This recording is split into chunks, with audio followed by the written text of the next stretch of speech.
जैसा रविंद्र जडेजा को ट्रीट किया था सीएसके ने, वो बहुत गलत है। अंडरस्टैंड दिस थिंग कि Ravindra Jadeja is a senior experience player. उसके बहुत सारे कॉन्ट्रीब्यूशंस है सीएसके में या फिर इंडियन टीम में, जैसे वो फील्डिंग करता है, जैसे वो बैटिंग करता है, जैसे वो बॉलिंग करता है। तो आई गेस उसके विकेट गिरने के बाद उतना शोर मचाना एंड जो भी सीएसके मैनेजमेंट किया है जद्दू के साथ, मतलब राजस्थान के साथ ट्रेड करना, I think he doesn't deserve it. Yo what's up guys, welcome to my channel C Hub. तो जैसे भी हमने पिछले वीडियो में प्रेडिक्ट किया था कि राजस्थान रॉयल्स को मैच जीतने की चांसेस ज्यादा है अगेंस्ट सीएसके, तो ठीक उसी की तरह RR has won the match with 8 wickets and बहुत जल्दी आरआर ने मैच खत्म किया चेन्नई सुपर किंग्स के खिलाफ। तो जैसे भी हमने पिछले वीडियो में डिस्कस किया था कि चेन्नई का क्या मेजर कंसर्न्स है, मतलब उसके इनएक्सपीरियंस बॉलिंग अटैक को लेकर स्ट्रगलिंग मिडिल ऑर्डर तक, ठीक उसी की वजह से बहुत बुरी तरीके से चेन्नई सुपर किंग्स ने राजस्थान के खिलाफ मैच हारी थी। तो आज की इस वीडियो में हम उसके बारे में बहुत डिटेली बात करने वाले हैं। So basically we gonna do after match analysis of CSK versus RR and also we gonna discuss about Punjab Kings versus Gujarat Titans. So, without wasting your time, let us start today's video.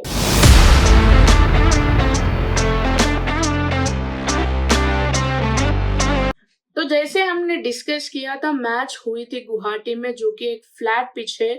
तो मैंने बोली थी कि early movement मिल सकती है pacers को पहले bowling करते समय। तो ऑब्वियसली अगर कोई भी टीम टॉस जीतेगी तो वो बॉलिंग ही लेने वाली थी। तो ठीक उसी तरह राजस्थान ने भी टॉस जीत के बॉलिंग चूज किया एंड जैसे मैंने बोला कि आर्चर को या फिर बर्गर को पावर प्ले खिलाएंगे तो बहुत अच्छा मूवमेंट मिलेगी and Rajasthan had did exactly the same and got 2 major wickets, जो की है गायकवाड़ की और एक संजू सैमसन की। तो पिछले वीडियो में हमने डिस्कस किया था कि कैसे चेन्नई सुपर किंग्स एक ट्रांजिशनल फेज में है। मतलब बहुत समय पहले ये बहुत तगड़ा टीम होती थी, बहुत टफ टीम होती थी। तो लोग ऐसे सोचते हैं कि CSK is the only team which will be in the final and पूरे सीजन बाकी टीम्स को खेलना पड़ता था कि कौन फाइनल में CSK के खिलाफ खेलेगा। तो उस लेवल का कंपटीशन थी चेन्नई सुपर किंग्स का। लेकिन अब जो टीम है चेन्नई सुपर किंग्स की, लिटरली मेरे से तो देखा नहीं जा रहा गाइस, बहुत दुख मिलती है। मतलब हमको पता है कि सीएसके के जो मेजर प्लेयर्स है वो सारे इंजर्ड है, स्पेशली MS धोनी और स्पेंसर जॉनसन, ब्रेविस, मतलब ये स्टार प्लेयर्स या फिर जो भी सीनियर्स और एक्सपीरियंस प्लेयर्स है, they've got injured, which is a biggest blow for Chennai Super Kings. मतलब हाफ सीजन तक at least half of the CSK matches are gonna be without these players. So I guess it is a major concern for it. तो हमने पहले discuss किया था कि चेन्नई का major strength जो है वो है बैटिंग, और ठीक उसी डिपार्टमेंट में ही कल CSK ने हक दिया। Literally CSK openers has failed yesterday, क्योंकि जब आपको पता है कि थोड़ा अर्ली मूवमेंट है पिच में और पेसेस डालेंगे तो कुछ स्विंग हो सकती है बॉल, तो जब आर्चर और बर्गर जैसे पेसर्स पहले पावर प्ले में बॉल डाल रहे तो without A proper plan CSK openers have went for big shot and they got out so early, जिसकी वजह से चेन्नई हैव टू पे द प्राइस फॉर इट। मतलब एक भी चेन्नई के बैटर एक बार भी नहीं सोचा कि इनिंग्स को थोड़े धीरे लेके जाना है, थोड़ा डीप लेके जाना है, ताकि एक अच्छा फाइटिंग टोटल मिल सके टीम को। ऐसा कुछ नहीं किया चेन्नई बैटर्स ने कल। मतलब जो भी आ रहे थे they just going for big shots and the getting out. जब आप पावर प्ले में अर्ली विकेट्स खो दिए तो ठीक है, it is a batting friendly pitch, आगे जाके बैटिंग के लिए बहुत अच्छी होगी गुवाहाटी की पिच, बट लेकिन इट इज एटलीस्ट एक बैटर, एक प्लेयर तो एंड तक रहने के लिए कोशिश करनी चाहिए थी, ताकि जो नया बैट्समैन आए वो हिटिंग कर सके और जो पहले ही क्रीज पे खड़ा है वो थोड़ा देख के खेले, फिर एंड में मारने का चांस तो मिलती ही मिलती है। तो शायद जो भी प्लान है चेन्नई सुपर किंग्स की वो सारे फेल हो चुके हैं एंड मतलब बॉलिंग में भी कुछ अच्छा खासा परफॉर्मेंस नहीं रही चेन्नई की, बैटिंग में भी अच्छा खासा परफॉर्मेंस नहीं है चेन्नई की, मिडिल ऑर्डर भी हक दिया, मतलब टोटल टीम फेल्यूर है भाई। समझ में आती है ट्रांजिशन फेज में बहुत मुश्किल होती है एक फ्रेंचाइज को कि प्रॉपर लेगेसी फिर से रीबिल्ड करना, मतलब स्टार्टिंग फ्रॉम द स्क्रैच अब चेन्नई सुपर किंग्स को उसकी टीम को बिल्ड करनी होगी आगे जाके। अगर इस सीजन को छोड़ के अगर नेक्स्ट सीजन में कुछ मेगा ऑक्शन जैसा हुई तो I think it's Chennai management responsibility to get some experienced and star players, ताकि चेन्नई सुपर किंग्स के ब्रांड ऑफ इमेज भी बनी रहे एंड एक अच्छा स्क्वाड भी मिले। जितना तेजी से बैटर क्रीज पे आते हैं उतना तेजी से बैटर्स पेविलियन जा रहा है।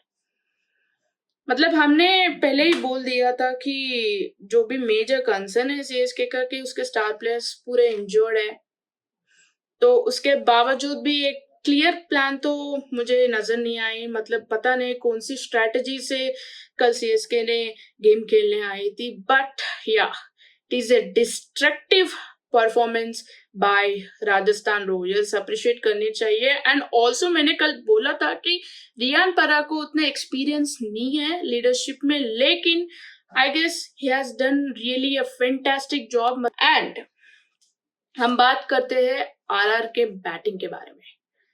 मतलब एक 14 साल का लड़का पूरे चेन्नई का बैंड बजा के रखी है खाली। मतलब हमको पता है कि वैभव सूर्यवंशी बहुत अच्छे फॉर्म में है, T19 वर्ल्ड कप में भी हम देखे थे, और वही फॉर्म यहीं पे भी कंटिन्यू कर रहे हैं। मतलब he is a future star for sure, but फिर भी चेन्नई के खिलाफ जो पारी खेली है, मतलब 17 बॉल्स में उसने 58 रन कुछ ऐसे बनाए, मजेदार, देखने लायक थी। एंड यशस्वी जायसवाल के बारे में भी बात करनी चाहिए। मतलब कल मुझे ऐसा लगा कि जायसवाल के स्टैंडर्ड्स के हिसाब से उसने अच्छी क्रिकेट नहीं खेली, क्योंकि उसका स्ट्राइक रेट उतना बढ़िया नहीं थी एंड बहुत स्लो खेल रहे थे, जो कि जरूरी नहीं है क्योंकि RR has got some wickets in their hand. मतलब थोड़ा सा एग्रेसिव क्रिकेट खेल सकते थे Jaiswal, but I don't know what's wrong with that guy. But hopefully in upcoming matches उसका अग्रेसिव स्टाइल जो रहता है जायसवाल को देखने को मिलती है। एंड बाकी सारे बैटर्स भी they did it really well. उतना स्कोर नहीं था बोर्ड पे, it's just 127 and they finished it so early, जिसकी वजह से मतलब एकदम रॉकेट की तरह स्पाइक हुआ राजस्थान रॉयल्स की रन रेट। इतना डेंट मारा ना राजस्थान रॉयल्स ने सीएसके की, ये सीजन का तो छोड़ो, चेन्नई सुपर किंग्स का रन रेट को देखो तो मुझे लगता है कि अगले सीजन में भी ये नहीं सुधरने वाली। मतलब यहां से चेन्नई को कंसिस्टेंटली बहुत सारे मैचेस जीतनी होगी ताकि वो टेबल टॉप कर सके। So only then Chennai has his chance to qualify for the playoffs. वरना इस रन रेट से अगर सोचो कि 4-5 मैच हार गया चेन्नई ने, जो कि हो सकता है, 99% प्रोबेबिलिटी है कि चेन्नई कम से कम आगे जाके 6 मैचेस तो जरूर हारेंगे। तो उस हिसाब से हम देखें तो नेट रन रेट प्ले में आएगी। तो बाकी जो टीम से वो जिंदा नहीं छोड़ने वाले चेन्नई सुपर किंग्स को। मतलब जो फॉर्म में आरसीबी है, एमआई है, अब केकेआर है, एसआरएच को भी ले लो। मतलब जो डिस्ट्रक्टिव बैटिंग लाइनअप है बाकी टीम्स की, उसके हिसाब से तो I think it's game over for Chennai Super Kings. अभी आगे जाके बात करते हैं राजस्थान रॉयल्स बॉलिंग के बारे में। देखो, राजस्थान खेल रही है अपने होम ग्राउंड में, तो उसको जो होम ग्राउंड की कंडीशन है बहुत अच्छे से पता हो गया। And as I said yesterday कि आर्चर को अगर पावर प्ले में गुवाहाटी स्टेडियम जैसे पिच में अगर खिलाए तो he has a good probability to get early wickets for Rajasthan.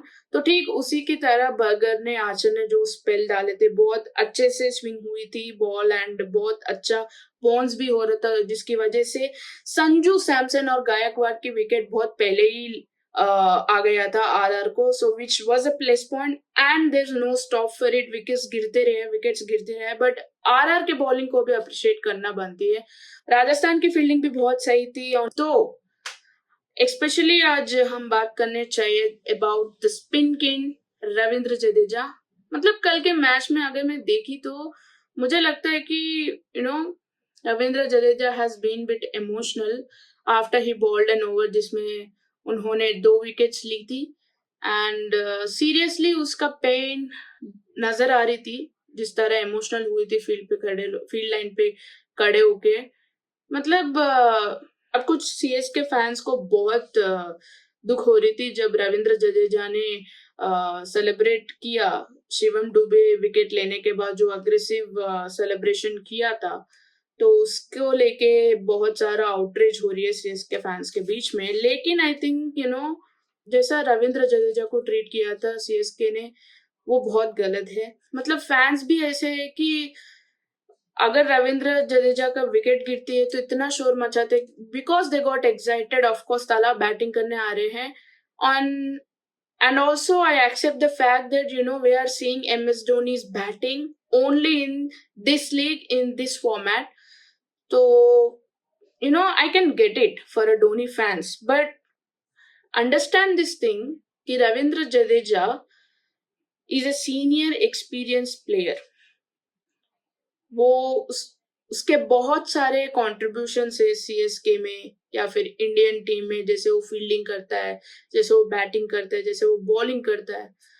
तो आई गेस उसके विकेट गिरने के बाद उतना शोर मचाना, एंड जो भी सीएसके मैनेजमेंट किया है जद्दू के साथ, मतलब राजस्थान के साथ ट्रेड करना, I think he doesn't deserve it. And clearly वो पेन नजर आ रही थी कल रविंद्र जडेजा के आंखों को देखे तो। शायद रोए थे, आई don't no. Comment down below अगर आपको लगा कि रविंद्र जडेजा कल ने रोए थे तो। या सो that is it for yesterday's match. And आज के मैच के बारे में बात करना है तो मैच होने वाली है Punjab Kings versus Gujarat Titans, जो कि एक टफ या फिर क्लोज मैच हो सकती है, because both the teams are looking equally balanced. And बात करते हैं पिच की, तो मैच होने वाली है Maharaja International Stadium New Chandigarh में। तो वहां का पिच जो है it offers some good bounce and also great for batting as well, so it is a balance pitch. तो वहां एवरेज स्कोर बनती है 170 से लेकर 200 तक। एंड जैसे टाइम चलती है उतना बेटर होती है पिच बैटिंग के लिए। सो आई गेस अगर किसी भी टीम टॉस जीती तो I think it's better option for them to choose bowling first, क्योंकि इनिशियल मूवमेंट होती है पिच में पहला इनिंग्स में। So it will be good help for pacers. And again dew factor भी बहुत इंपॉर्टेंट है यहाँ। अगर सोचो कि सेकेंड इनिंग्स में ड्यू आ गए तो it's gonna be very easy for batters. And अगर आप 250 भी बनाए तो इजीली चेस कर सकते। सो कुछ ऐसा मामला है पिच को लेकर। And now we gonna talk about probable playing 11। And guys, मैं जितने भी प्रोबेबल प्लेइंग 11 प्रेडिक्ट करती हूँ that playing 11 is for the entire season. मतलब एक बार सारे टीम्स एक एक मैच खेलने के बाद will stop predicting playing 11 and उसके जगह हम डिस्कस करते हैं कौन से प्लेयर्स को रिप्लेस करके खिलानी चाहिए। सो अभी फिलहाल प्लेइंग 11 ऑफ पंजाब के बारे में अगर बात करना है तो according to me they got Shreyas Iyer, Prabhsimran Singh, Priyansh Arya, Cooper, Stoinis, Shashank Singh, Omarzai, Harpreet Brar, Marco Jansen, Arshdeep Chahal, and शायद यहाँ इम्पैक्ट प्लेयर की तरह वधेरा को खिलाएंगे अगर पंजाब पहली बैटिंग कर रही तो।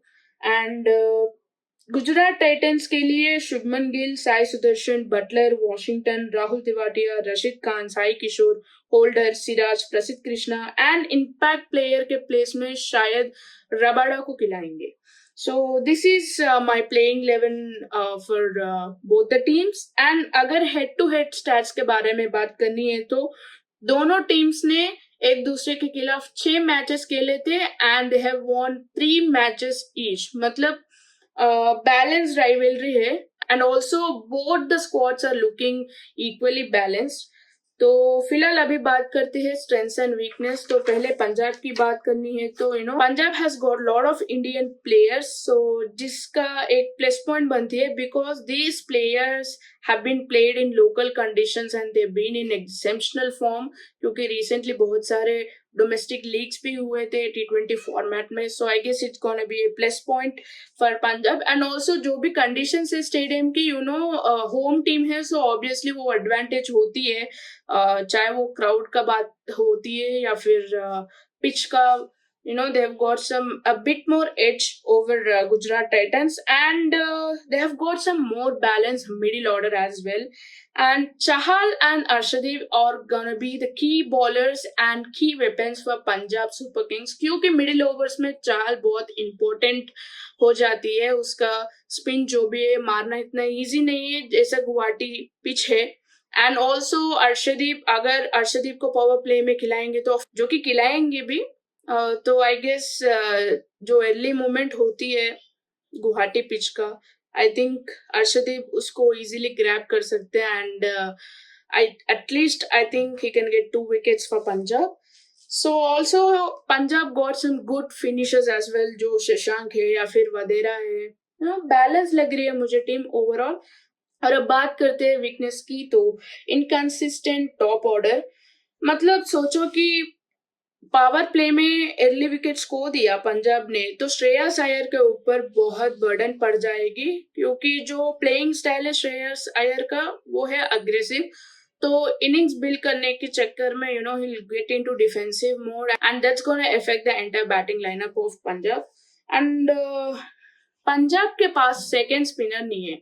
अगर सोचो कि चहल नहीं चला आज, so at least they need that 6th bowling option. Obviously I don't know with what combination Punjab gonna go. So अगर ये पिच में अगर हम देखें तो गुवाहाटी पिच से कुछ स्पिनर्स को खासा हेल्प नहीं मिलेगी, लेकिन आगे जाके जो पिचेस होती है which will be favourable for spinners, वहां पे these guys are short of a second spinner. So that is pretty much about the weakness of Punjab. अब बात करते हैं गुजरात टाइटंस की। तो गुजरात टाइटंस का स्ट्रेंथ है उसका डिपेंडेबल टॉप ऑर्डर, जो कि 3 लोग है, Shubman Gill, Sai Sudharsan and Jos Buttler. 3 batters, जो भी प्लेइंग स्टाइल है ये 3 बैटर्स की वो बहुत अग्रेसिव है and these are gonna be a main important players for Gujarat Titans in this entire tournament. मतलब बहुत अच्छी स्टेबिलिटी एंड अग्रेशन स्टाइल है इन तीनों बैटर्स की, जिससे there is a good chance अगर जीटी ने पहली बॉलिंग किया तो चेजिंग करने में ये 3 लोग बहुत इंपॉर्टेंट हो जाते हैं। एंड दूसरा स्ट्रेंथ जो है गुजरात टाइटंस की, सो वो है उसका गुड पेस अटैक, जो कि Rabada, Prasidh Krishna and Siraj they have got some good experience. And अगर पहले टॉस जीत के जीटी बॉलिंग लिया तो बहुत हेल्प होगी। अगर रबाडा शायद इम्पैक्ट प्लेयर की तरह खेलने के चांसेस ज्यादा है। So, and also they've got some amazing all-rounders like Rashid Khan, Washington Sundar and Rahul Tewatia। वैसे Washington Sundar is also in a good form and Rashid Khan भी पता है हमको कैसे खेलते हैं रशीद खान सिचुएशन में। मतलब ये 2 टीम्स ना, इसके बीच में टग ऑफ वॉर चलती है भाई, क्योंकि बहुत क्लोज विन से अगर हम देखें तो 6 के 6 मैचेस भी ऐसा नहीं है कि एक टीम ने पूरा डोमिनेट कर दिया। मतलब Gujarat has got some great wins, बहुत क्लोज मैचेस थे गुजरात टाइटंस के। एंड जैसे उसके फिनिशर्स ने खेलते हैं, जैसे राहुल टिवाटिया इनमें आके मारते हैं या फिर रशीद खान मारते हैं, they have got some close matches. I guess it's gonna be a plus point for Gujarat Titans as well. And जो वीकनेस है गुजरात टाइटंस की वो है मिडिल ऑर्डर गैप्स। मतलब मुझे समझ में नहीं आ रहा कि I mean how GT are going to try that overseas combination जो मिडिल ऑर्डर है। मतलब सोचो कि गुजरात टाइटंस ने अर्ली विकेट्स खो दिया, 2 विकेट्स गिर गए गुजरात के पावर प्ले में, तो इसका मिडिल ऑर्डर थोड़ा मुझे गैप्स नजर आ रही है इसके मिडिल ऑर्डर में। And also Gujarat is heavily relied on pace attack. अगर सोचो कि टाइटंस ने एक ऐसे पिच में खेला है जिससे पेसर्स को कोई हेल्प नहीं मिलती, तो आई गेस वहां पे गुजरात के बॉलिंग लाइनअप के लिए बहुत दिक्कत हो जाती है। So yeah, these are pretty much about the weaknesses of Gujarat Titans. And अब बात करना है विनिंग प्रोबेबिलिटी के बारे में, तो मुझे लगता है कि both teams have equal probability and it also depends on toss. अगर पहला टॉस जीत गए किसी भी टीम, तो मुझे लगता है कि they have to go for bowling. And also dew factor is gonna play a major role in today's match. अगर ड्यू आई सेकेंड इनिंग्स में, तो आई थिंक बॉलर्स को दिक्कत हो जाएगी सेकेंड इनिंग्स में, so it get easy for chasing. But overall it is a balance pitch and both teams has got a balance side. And या विनिंग चांसेस दोनों teams की तो 50-50 होती है. बट अगर मुझे किसी एक टीम को पिक करनी है, तो I'll go for Punjab probably because home team hai, and also they've got a little better side with compared to Gujarat Titans. So yeah, that is pretty much about my prediction with regards to today's match between Punjab Kings versus Gujarat Titans. So मिलते हैं next video में, and तब तक के लिए please do like, share, subscribe and comment on your opinion, and also do follow us on Instagram. अगर आपको short reels content पसंद है, तो you can go watch and check our Instagram page as well. तब तक के लिए this is CC signing off.